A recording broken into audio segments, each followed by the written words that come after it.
Лъвчо, как си? Добре съм, Мечо. А ти закуси ли? Пак ли да повтарям? Да, Лъвчо, аз закусих мед, намазан на филийка с масло. И беше много вкусно. Аз пък закусих пържоли. Жоли, закусват ли се, Лъвчо? Пира се, че се закусват. Пържолите са за всяко ядене. Не така, Лъвчо, не може така. На закуска се пие мляко, ядат се бисквити, яде се мед. Кой е казвал такова нещо? Закусват такива неща, каквото ти казвам.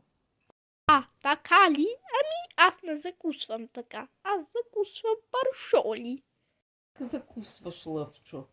Аз нали съм хищник по дяволите? Защо не станеш вегетарианец? Ще закусваш спанак.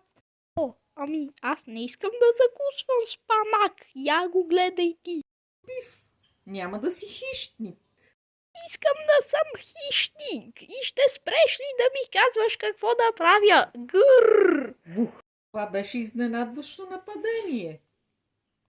Да, аз мога да правя много хубаво изненадващи нападения. Трябва да предупреждаваш. Нали за това се казва изненадващо? Ти учил ли си нещо в училище въобще? Да се яде мед от гърненце. Просто ще се прибирам. Довиждане. Лъвчо, ще се видим на обяд. Аз отивам сега на училище. Училище? Вярно бе, трябва да тръгваме. Здравейте, деца, аз съм госпожа Пенчова и днес ще учим алгебра. Госпожо Пенчева, защо не казахте, че ще имаме алгебра?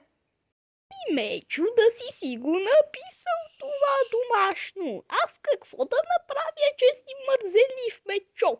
Бях много заед. Търсих мед в гората и даже ме